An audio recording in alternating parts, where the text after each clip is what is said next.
El siguiente programa es presentado y producido por Senda.fm para CTN Internacional.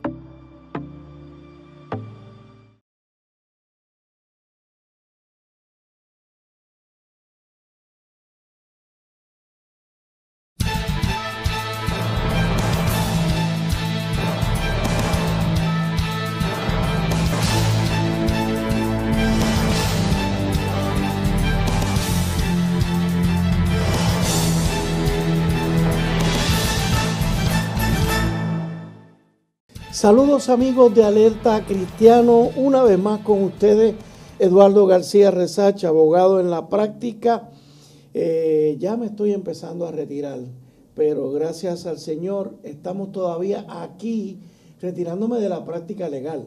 De aquí pues todavía, mientras Dios quiera, estaremos compartiendo con ustedes semana tras semana. Amigos, como ustedes recordarán,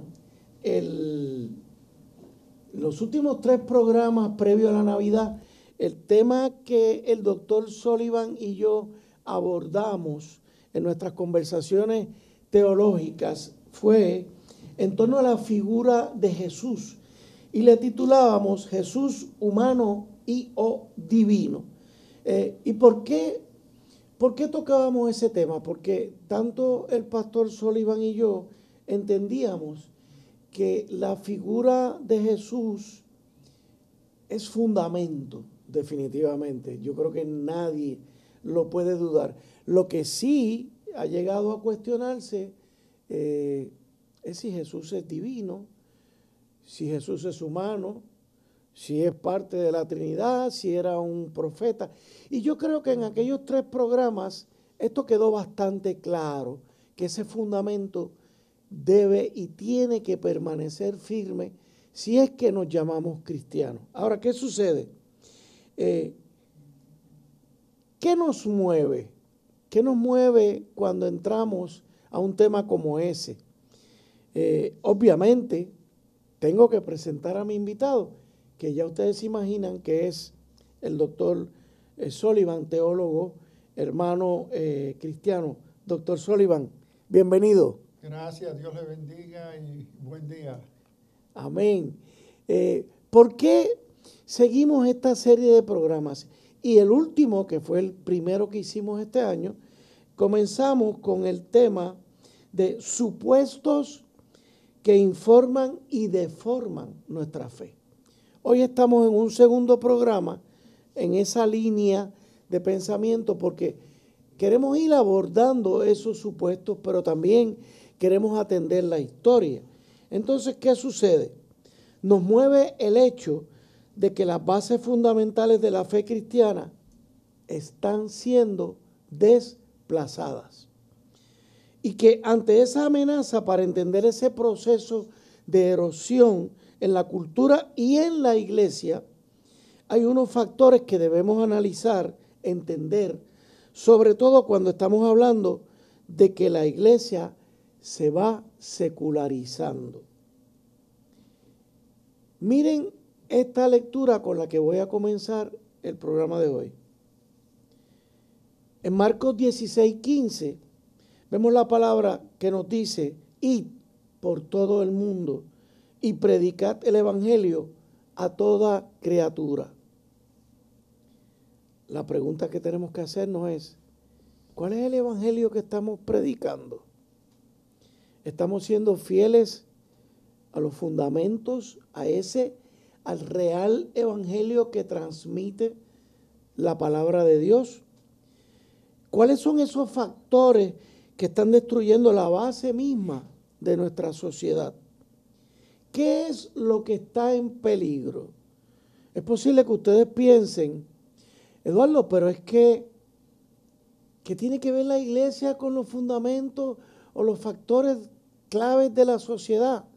Bueno, si usted es de los que piensa que el cristiano lo que tiene que hacer es permanecer encerrado en las 4 paredes de la iglesia y en ese nicho ser feliz,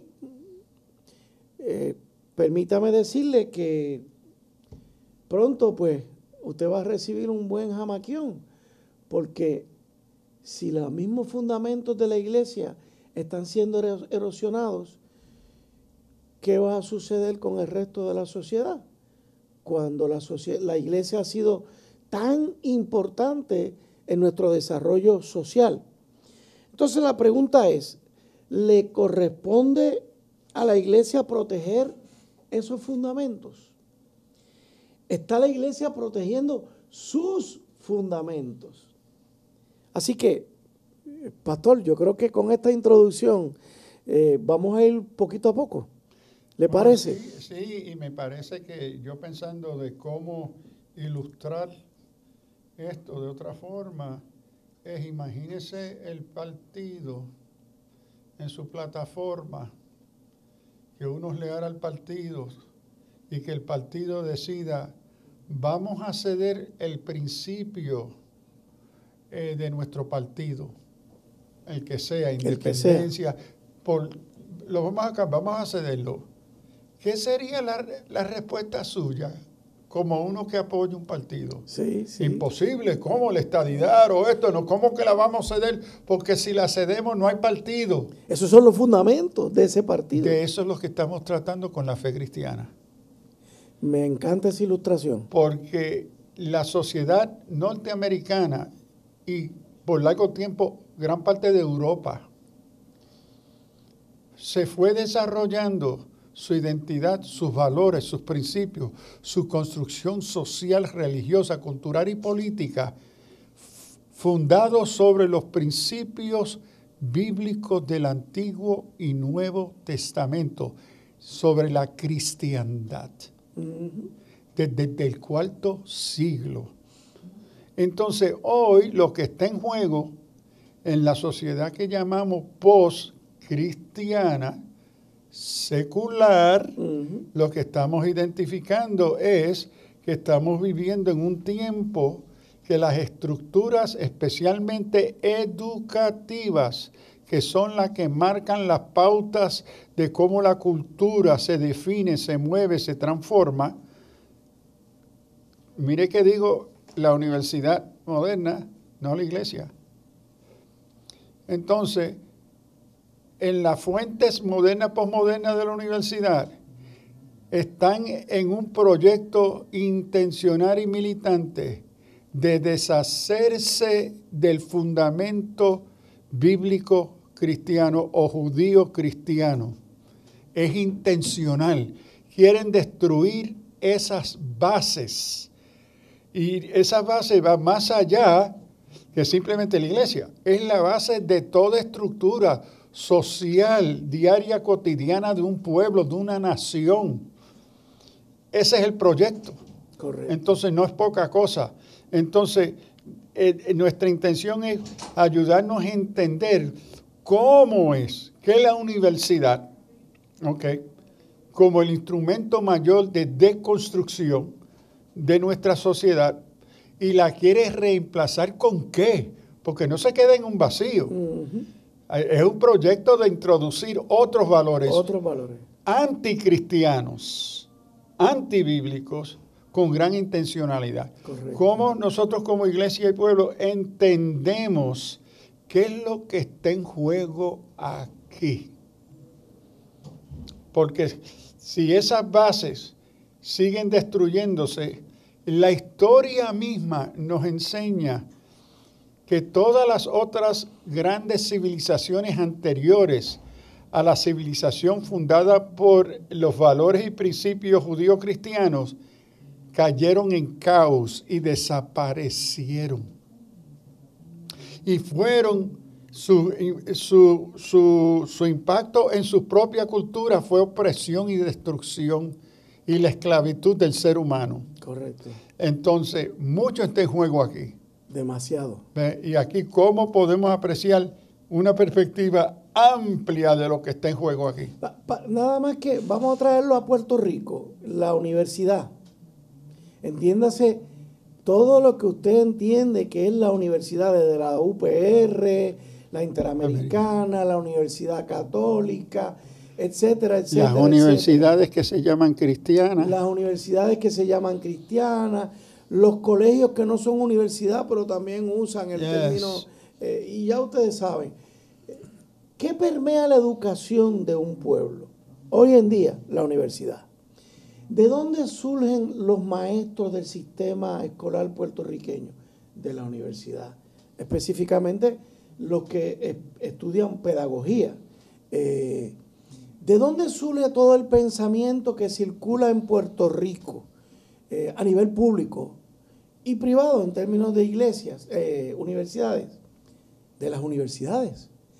Así que ya no estamos hablando de el hogar.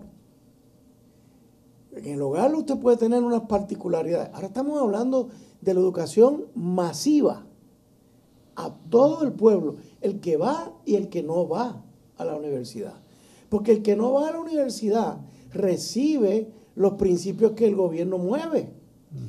O estuvo en la escuela superior hasta cuarto año.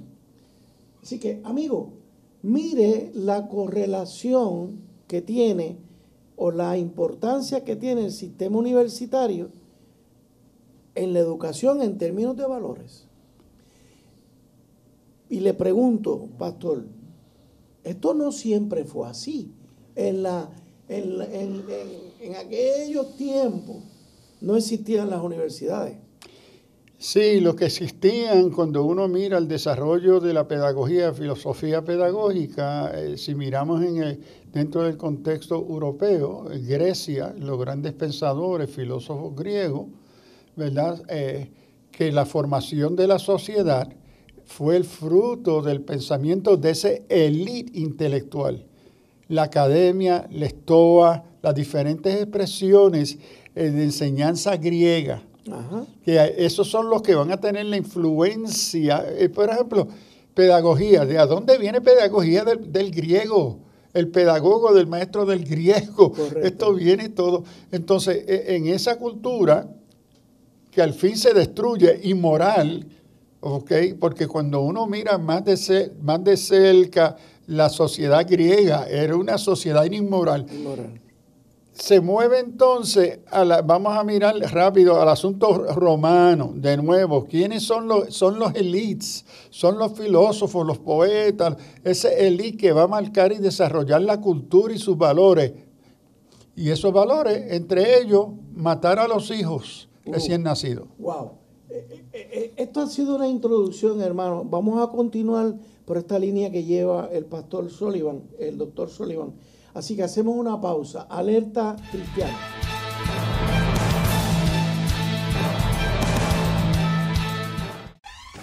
La mayor selección de música cristiana.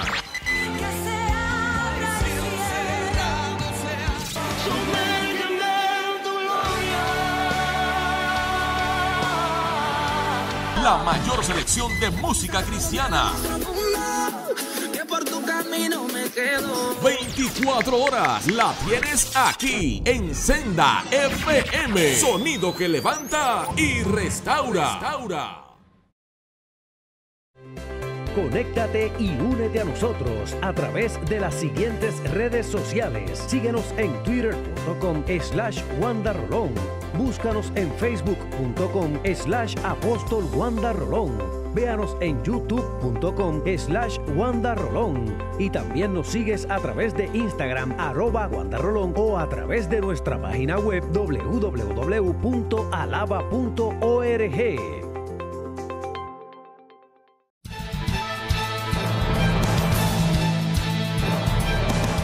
De regreso con ustedes, amigos de Alerta Cristiano. Como ven, amigos, esta serie de programas vamos a ir, obviamente, ustedes piensan, ¿cuándo van a empezar con los fundamentos, etcétera, etcétera? Es que primero tenemos que entender cómo ha fluido la historia en términos de la importancia de la educación, para que podamos entender cómo es que se van socavando tanto los valores sociales como los valores evangélicos de la iglesia. Así que, pastor, me hablaba de una época previa a Jesucristo. Sí, la época griega, la época romana, y si en algo tuvo la iglesia un gran impacto cultural, social, ético, moral, fue en la estructura moral de Roma. En Roma, miren, era una inmoralidad increíble y Pablo llama a la iglesia a ser un modelo a ese imperio, a esa cultura, a salir de esa. Era contracultura y la base de esos valores era la escritura, la tradición judía cristiana.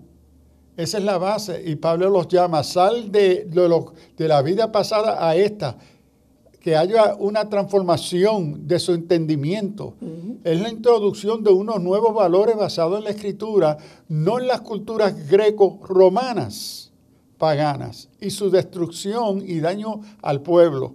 Entonces, después del IV siglo, con Constantino, se va introduciendo y formalizando los valores judíos cristianos como parte de la cultura greco-romana. De ahí va a seguir el desarrollo que llegamos a la época medieval, cuando se fundan las primeras universidades. Las primeras eran escuelas de teología.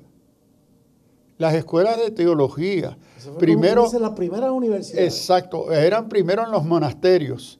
Los monasterios van a crecer y se va a desarrollar lo que se llaman universidades catedralicias, que ahí, como por ejemplo hoy que conocemos el Sorbonne, la iglesia, la Universidad de París, se funda como universidad catedralicia. ¿Por qué? Porque se encontraban en las catedrales. ¿Y quiénes eran los maestros formando esa visión de mundo basado en qué? Los sacerdotes cristianos, la fe cristiana.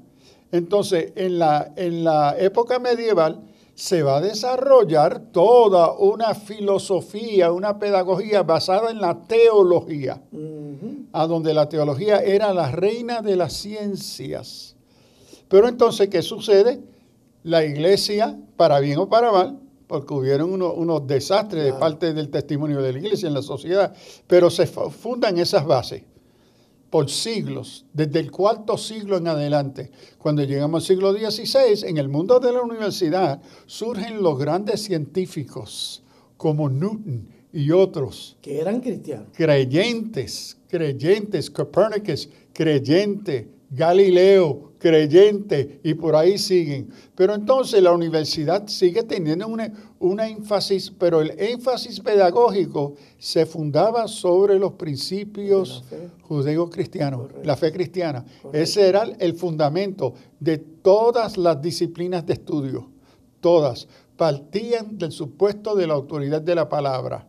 Ahora, ¿qué sucede? Llega la Ilustración, el romanticismo, la Ilustración, llega Rousseau, llega Kant, llega Voltaire, y ellos van a negar el fundamento bíblico judío-cristiano. Ahí como que empieza una separación. La deconstrucción de las bases judías cristianas en la sociedad moderna. Correcto. Eso ha seguido a través de las universidades, porque lo que va a suceder, las universidades que fueron el centro de estudios teológicos como la materia prima de su estudio, se va a secularizar a través de Auguste Comte. Auguste Comte va a proponer una filosofía del desarrollo, de la evolución del conocimiento humano de tres pasos. El ser humano primero, en la época primitiva, mítica, ¿verdad? Es teológica. Pero entonces crece en su evolución, su capacidad cognitiva, inteligencia, a la intermedia, que es filosófica. ¿Okay? Entonces pasa de teología a filosofía. Y el tercer paso de desarrollo, que él llama absoluto, es el de la razón y la ciencia. Ahora, el supuesto de esa construcción de Auguste Comte es el ateísmo. La teología es mito porque Dios no existe. ¿Y cómo puede ser que a través de siglos en estas grandes universidades se está estudiando teología de algo que no existe? Ajá. Entonces, eso es un disparate. Vamos a cambiar.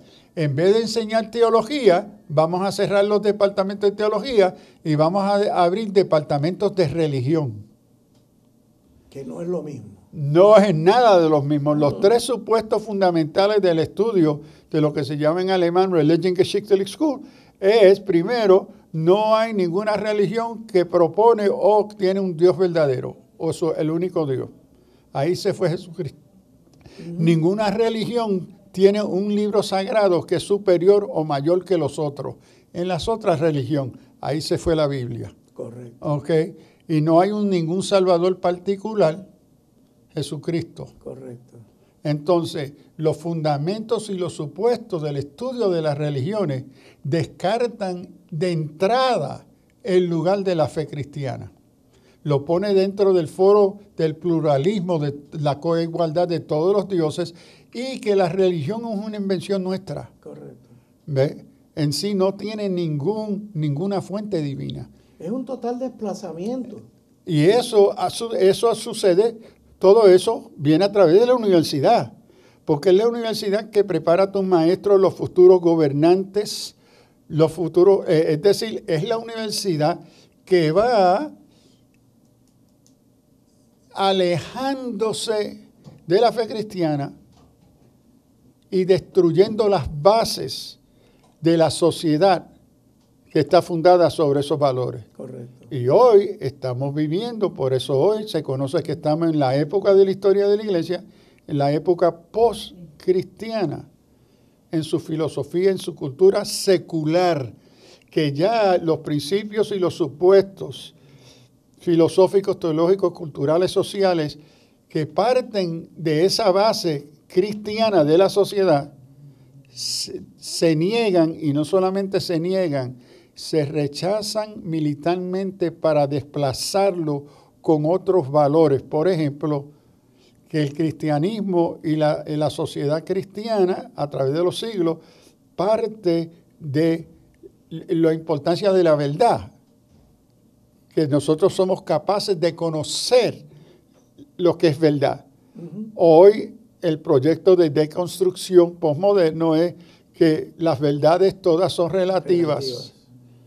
Y nadie en sí, tú tienes tu verdad y yo tengo la mía, destruyendo las posibles bases de conocer el mundo en que somos parte y cómo nos relacionamos. Y note que entre las explicaciones, si la verdad es relativa, no existe justicia. Porque ¿cómo se va a definir lo que es justicia? La justicia se vuelve relativa también. ¿A quién? A mí. Y a eso es que va la formación pedagógica universitaria, a la destrucción. Y aquí el peligro, en mi opinión, es que buenos maestros y maestras cristianas y profesores cristianos en las universidades, sí, la mayoría, en mi opinión, después de 40 años en el sistema universitario académico, desconocen esto. Correcto. Y se han hecho partícipes del proyecto de deconstrucción. Que fíjese, pastor, si usted me dijera que ese maestro que ha estado sometido a todo ese sistema de deconstrucción se mantiene yendo a una iglesia, a una congregación que de por sí está fuerte, pues ese maestro yo creo que estaría bien, en mejor posición de defender su fe. Bueno, eso asume que en su iglesia le están enseñando su fe. Por eso es mi observación. Entonces, pero si en la misma iglesia se ha ido debilitando en la defensa de esos valores fundamentales, ¿qué queda? Bueno, muy poco. Aquí yo haría una diferencia. Yo creo que hay iglesias que están enseñando sana doctrina a sus líderes. Lo que no le están enseñando es el pensar críticamente sobre lo que creen. Porque por el otro lado, el mundo sí nos está enseñando a un pensamiento crítico. A cuestionar. Vaya pensamiento crítico. Exacto. Porque una cosa es cuestionar y otra cosa es razonar con un pensamiento, con unos valores cristianos. Porque la postura pedagógica típica cristiana es una pedagogía de mantenimiento que tiene sus raíces en la época medieval de catequesis. Ahora, eso es muy bueno y positivo para la instrucción de nuevos creyentes. Correcto. Pero eso se tiene que superar para proveer herramientas de reflexión críticas que nos lleva del mantenimiento, porque eso te da la base de la sana doctrina, pero para dar razón a la esperanza ante una sociedad post-cristiana secular, tiene que haber una teología, una educación constructiva crítica ante lo que conoces en la verdad y los reclamos contrarios de la sociedad. Wow. Eso requiere otras herramientas que se fundamentan sobre la palabra, pero que requieren recursos de pensamiento crítico sobre lo que estamos creyendo y lo que estamos predicando, lo que es el Evangelio hoy. ¿Y cómo lo estamos viviendo? Yes. Porque si, no sé, vivimos de una manera en la iglesia, en el contorno de la iglesia, pero en el contorno del mundo vivimos de otra forma.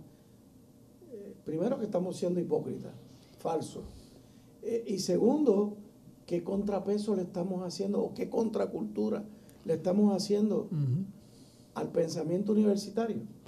Sí. Digo al pensamiento universitario, no al universal, que es propiamente la universal, la universidad. Lo que pretende ser la universidad hoy, que es más bien una socavar estos valores. Y creo que tenemos que ser de nuevo críticos, que la universidad hoy no existe para apoyar los valores judíos cristianos. Existe para hacer exactamente lo opuesto. Vamos a dejarlo ahí, pastor. Se nos terminó el tiempo. Ya ustedes ven, amigos, interesantemente nuestras conversaciones, como dicen los beisbolistas, pican y se extienden. Hacemos una pausa. Alerta cristiana.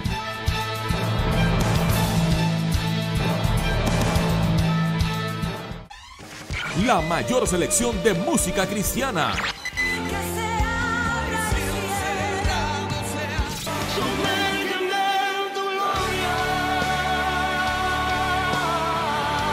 La mayor selección de música cristiana. 24 horas la tienes aquí en Senda FM. Sonido que levanta y restaura.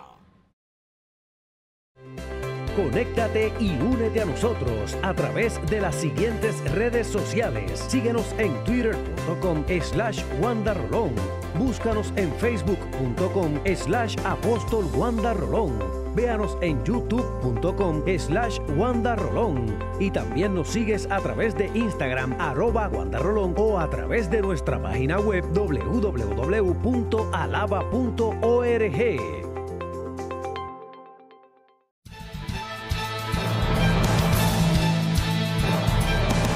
De regreso con ustedes, amigos de Alerta Cristiano, conversando fuera de cámara con el pastor, le decía que a mí siempre que me llama la atención ese cambio cuando hice la expresión de cómo se dividió la línea que traía el pensamiento, la historia del pensamiento en Occidente, obviamente.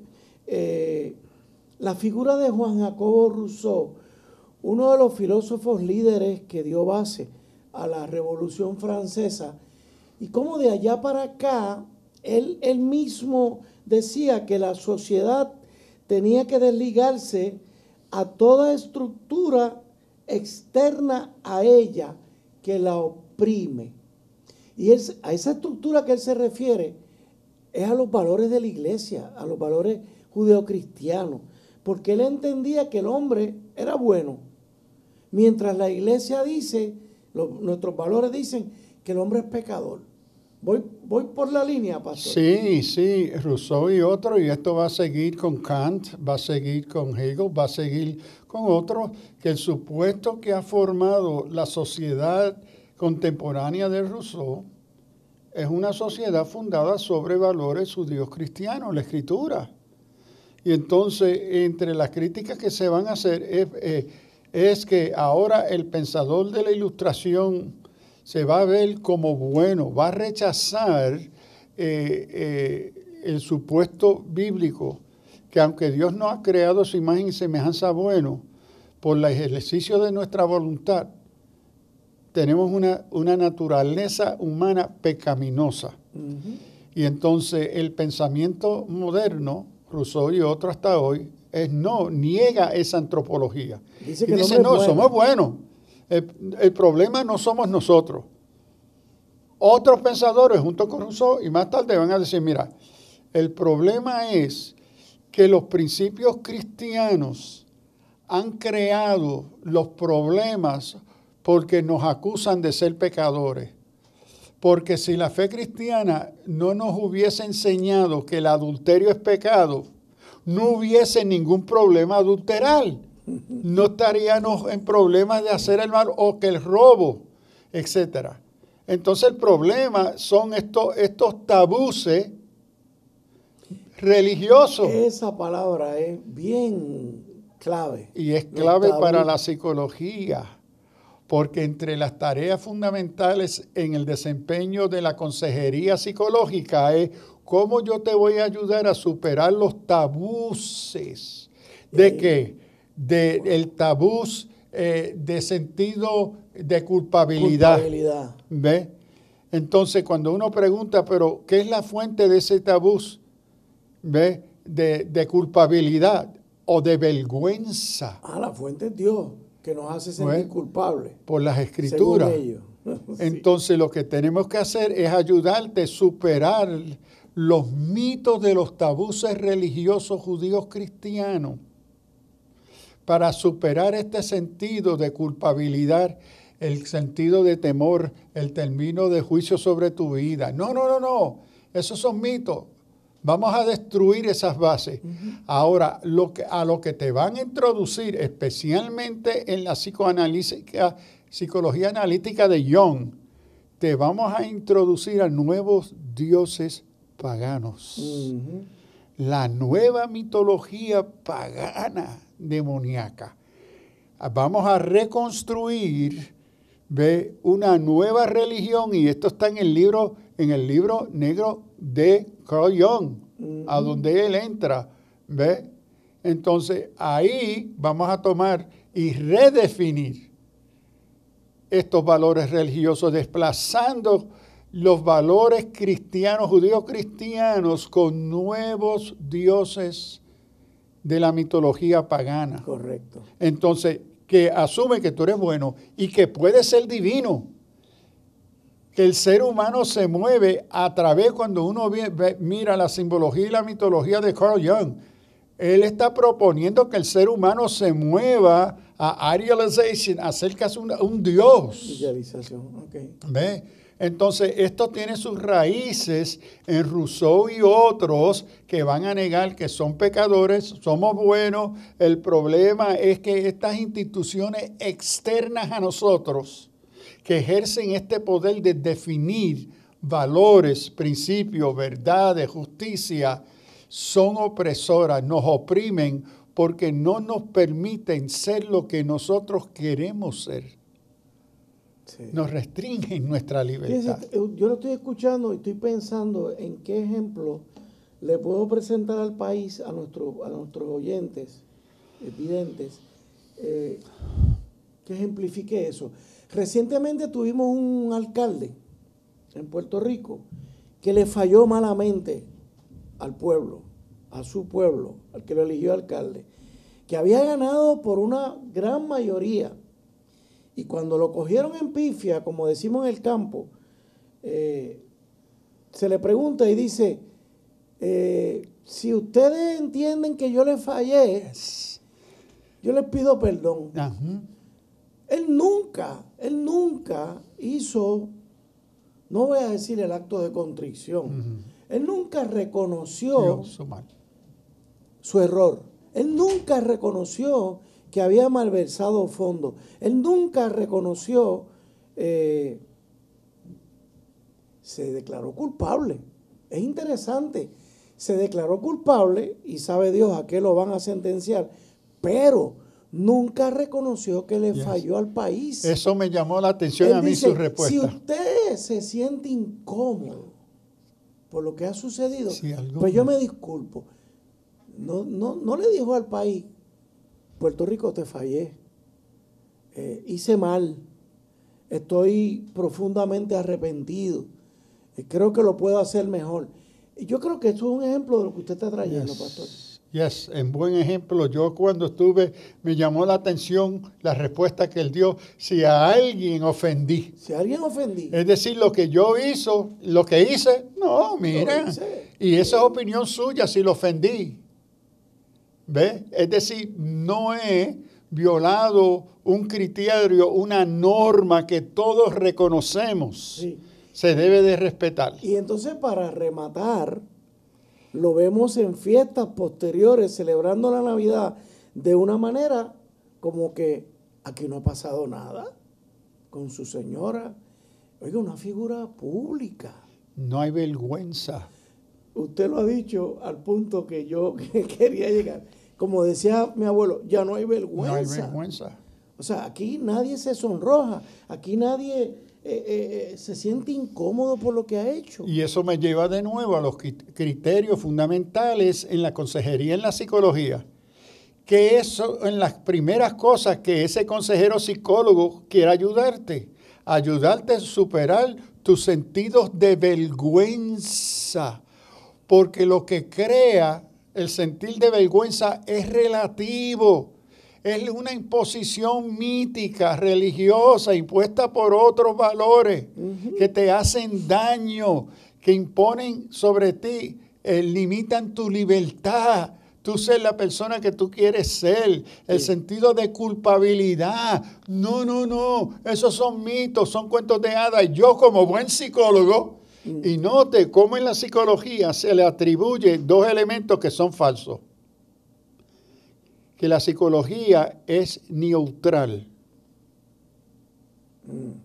Claro. Que las conclusiones y las metodologías que utilizan son neutrales, que son objetivas. Eso es falso. Segundo, y esto para algunos le va a quedar un poco pesa. Ajá. La psicología en sí no es una ciencia como pensamos de lo que es ciencia.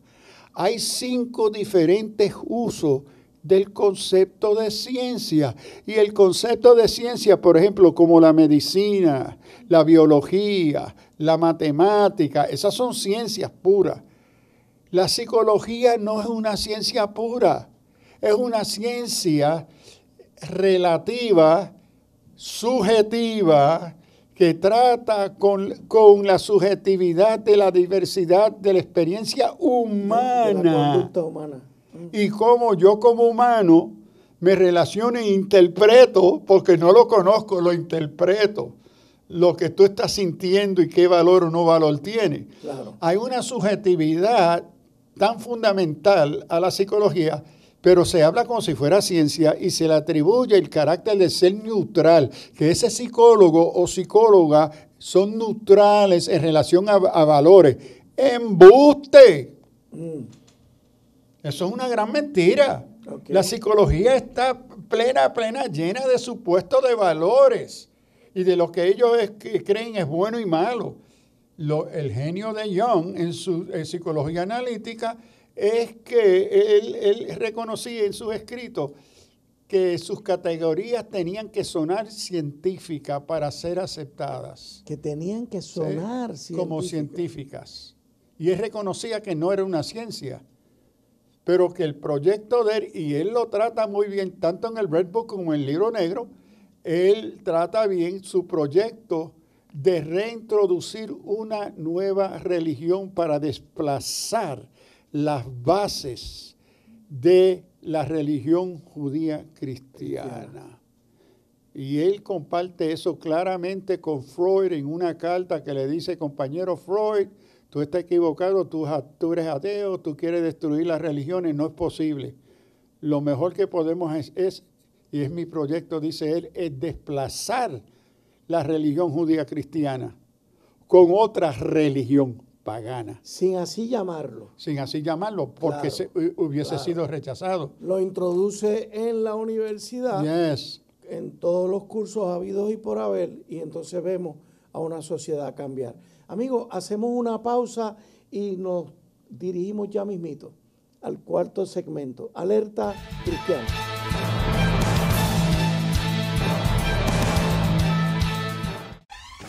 La mayor selección de música cristiana.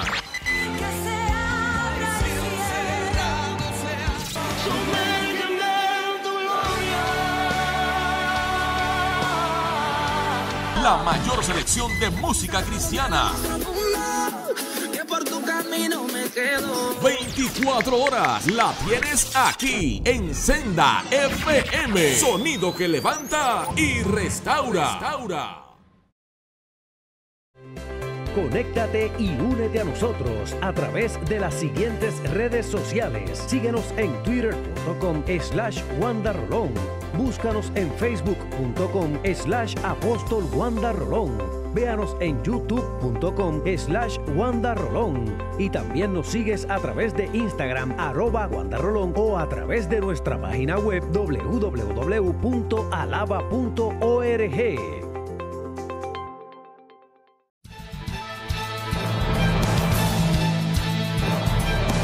De regreso con ustedes, amigos de Alerta Cristiano, ya en nuestro cuarto segmento de este programa de hoy, que como ustedes ven hemos estado tratando de ver un poco el flujo histórico de la educación, de la universidad y cómo la vida de la universidad ha llegado a un punto donde ha influenciado de una manera tan dramática el pensamiento inclusive de la iglesia, que ha llegado a desplazar en muchas ocasiones los fundamentos y que tenemos que tener mucho cuidado. Y ahora quiero preguntarle al doctor Sullivan, hablando de Rousseau, hablando de Comte, Kant, ¿cuáles son las implicaciones, pastor, en la iglesia de esos conceptos de autonomía e individualismo traídos por ellos? Bueno, vamos a tomar por ejemplo Kant, que es posterior a Rousseau. Va a seguir la lógica, las implicaciones de Rousseau, y él va a ser más específico en mirar cuáles son esas instituciones ajenas a mí que se imponen sobre mi pensar, sobre mi opinión. Dice, ajena. Ajá. Entonces, ¿qué sucede? En Kant vamos a encontrar que el ser humano tiene que desprenderse del apron, del cinturón de su madre. ¿Ves? Si va a ser auténticamente libre. O del cordón umbilical. Exacto, que tenía que romper con eso para encontrar su propia identidad y libertad. Porque se ve, siguiendo a Rousseau, que estas instituciones de la sociedad, y no olviden que lo que se está asumiendo es una sociedad construida sobre valores judíos cristianos. Correcto. Ahí que está el problema. Eso es lo que él dice, que es ajeno a nosotros. Exacto. Wow. Y aquí no olviden también el otro elemento, es lo ofensivo que se va a ver más y más, especialmente llegando al siglo XIX-XX, del elemento del Antiguo Testamento judío. La gran presencia antijudía que se va a surgir en Europa y especialmente en Alemania. ¿Okay?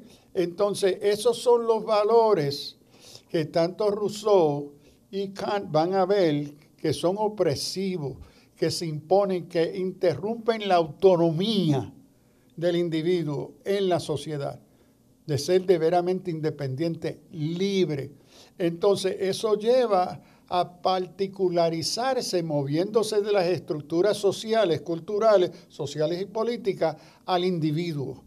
Lo que se tiene que rescatar, y aquí vemos Kant siendo mucho más específico, a la individualidad.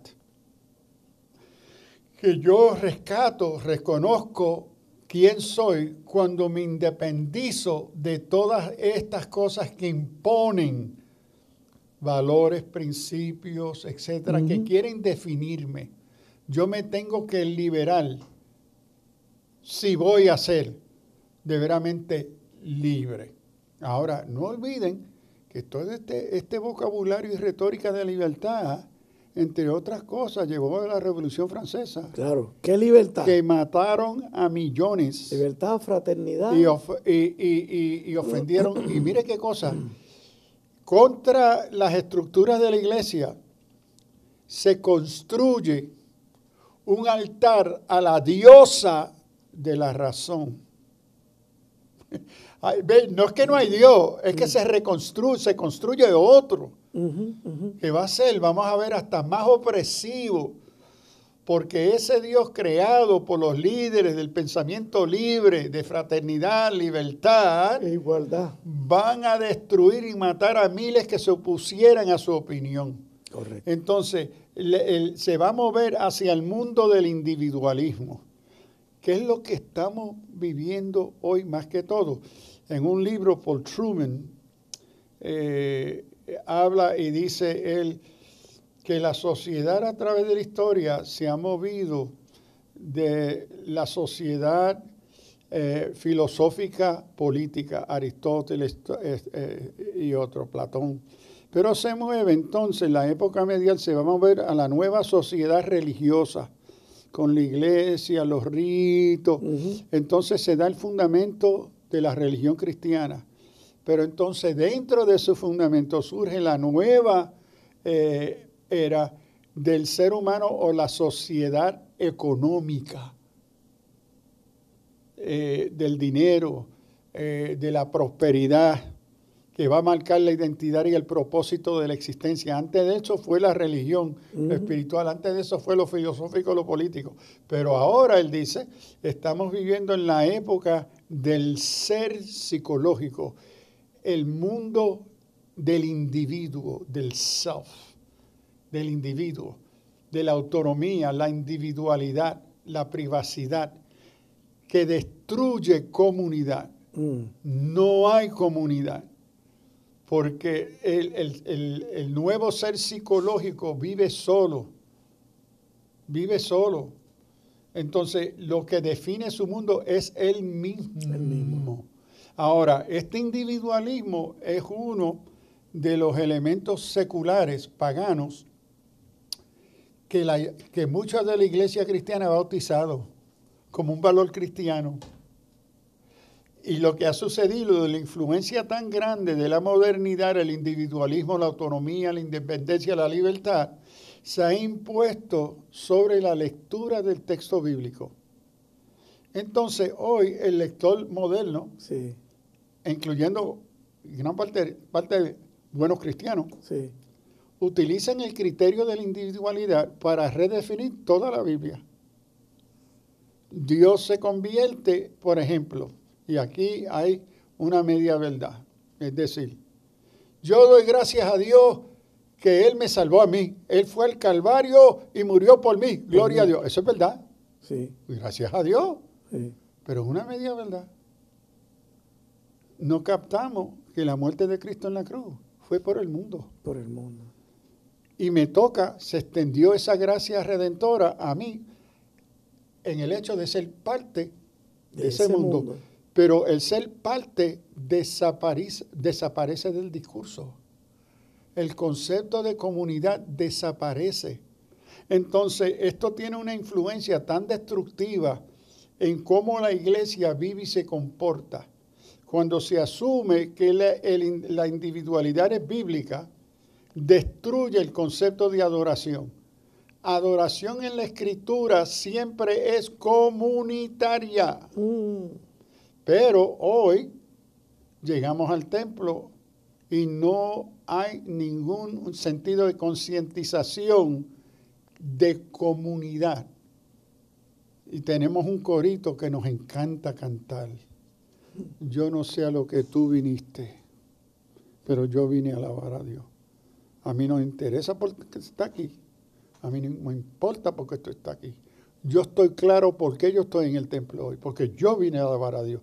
Esa es la individualización de la adoración, que rompe comunión, hace imposible la comunión, a donde están juntos y unidos en comunión el uno con el otro. Entonces, el llamado mayor del Evangelio a la iglesia es que seamos uno. Pero el individualismo hace imposible el que seamos uno. Entonces, hemos atesorado un valor secular. Ahora, cuando estábamos en el mundo sin Cristo, como dice la Escritura, la salvación es individual. Cristo te alcanzó a ti.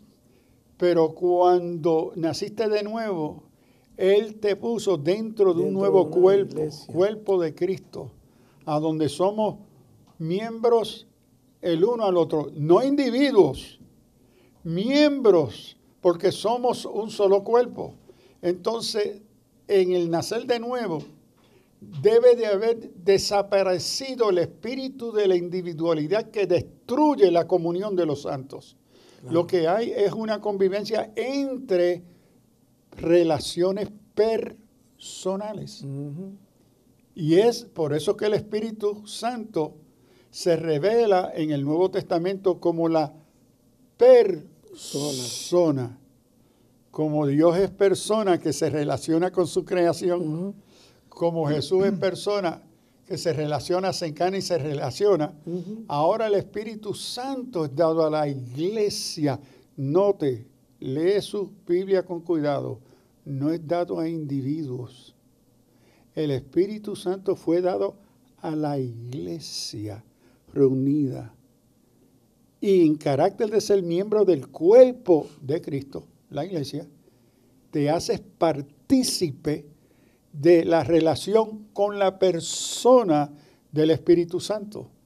Pero nosotros hemos individualizado nuestra adoración. Si usted observa en su iglesia, observe esto. Se puede estar cantando algo que los que están dirigiendo y la mayoría no sabe lo que se está cantando. No saben, pero son llamados a adorar. Pero ¿cómo tú vas a adorar cuando tú no puedes ni sabes lo que se va a cantar? Y los que están dirigiendo, como el criterio es individualista, como yo lo sé y yo lo estoy dirigiendo, a mí no me interesa que yo miro la congregación y la mayoría no saben lo que estamos cantando y yo no voy a parar porque mi adoración es individual. Yo soy el adorador. Es como un pastor que después del huracán reconstruyeron el templo y tenía una silla bellísima. Y yo dije, pastor, qué difícil sería en tu iglesia ahora. Dice, ¿pero por qué? Porque una iglesia tan grande, yo veo que tú tienes más que cinco adoradores. Y me dice, pero Sullivan, ¿de qué tú estás hablando? Sí, pero mira qué bien marcado está tu iglesia. Tú tienes 5 sillas allí con un forro que dice adoradores. Y el gesto de los 100 sillas, 200 sillas, ninguno es adorador. Entonces, tú tienes una iglesia que se constituye de espectadores. Cuando la adoración se individualiza, se pierde el carácter, la naturaleza interpersonal. Lo que hay es espectadores. El púlpito se convierte en tarima, el templo se convierte en estadio. ¿Por qué? Porque el modelo es secular. El modelo es entretenimiento. Okay. Que era el problema que se enfrentaba Pablo con el Coliseo y el teatro greco-romano en el primer siglo. Que él le tiene que decir a la iglesia en Éfeso, mire, aquí ustedes no llegan para ser entretenidos. Y usa la palabra en griego. Ya se observaba desde entonces. ¿Por qué? Porque estos gentiles que llegan del estadio, del teatro, ahora a la iglesia, ¿ve? A la nueva asamblea, ¿ok? A la eclesia, en el uso griego asamblea, llegan con el supuesto que cuando nos reunimos así, el propósito del gobierno es entretenernos, apaciguarnos contra la opresión del gobierno. Ahora Pablo ha escrito en el 4º capítulo de Efesios, usa la palabra ergon, a donde él está haciendo un contraste diciendo, mire, el propósito de nosotros reunirnos no es para entretenernos, sino para transformarnos. Y usa la palabra ergon en griego para establecer esa distinción, que el propósito de la reunión en la iglesia es algo muy distinto y tiene unos fines distintos a lo que se está dando en el estadio, en lo que se está dando en el Coliseo. Entonces, el individualismo es uno de los factores más destructivos en la sociedad moderna que ha impactado y ha secularizado la iglesia.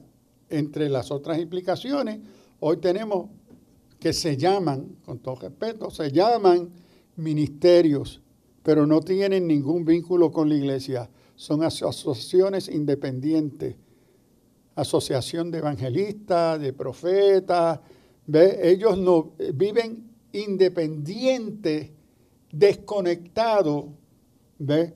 Porque son, y miren lo que la sociedad lo llama, manera de empresa. para eclesiásticos. Eso es una contradicción. ¿Cómo que para? Casi eclesiástico. ¿Tú eres o no eres? Correcto. Es que esta asociación no le tiene que dar cuenta a la iglesia. Ella tiene que darle cuenta al Estado porque se ha incorporado. Claro. Pero no a la iglesia, porque ella ahora es independiente de la iglesia. Esas son categorías. Cuando se supone que sea un brazo de la iglesia. Seguro, es parte integral de la iglesia. Okay. Pero al aceptar la individualización de los ministerios, de los dones, de la adoración, de la misma composición de la iglesia, entonces se destruye la identidad comunitaria, interpersonal, creada por el Espíritu Santo, que a donde el Señor lo que logra es que seamos uno. Pero ese uno es uno compuesto de relaciones interpersonales. Eso se destruye con estos supuestos de autonomía, los supuestos de individualidad que encuentran sus raíces en el pensamiento secular de estos pensadores que nos siguen impactando hoy. Amigos, como ustedes habrán visto, de nuevo, estamos sentando las bases para los programas que van a seguir a este, pero tratemos de darle pensamiento a esto de el individualismo. ¿Cómo estamos cayendo en ese error todos los cristianos? ¿Cómo estamos cayendo en ese error en nuestras propias congregaciones? Es bien importante, amigos, porque si no, el mundo va a socavar realmente la acción de la iglesia. Gracias, pastor, por su intervención, como siempre. Amigos, que Dios les bendiga. Alerta Cristiana. El pasado programa fue presentado y producido por Senda.fm para CTN Internacional.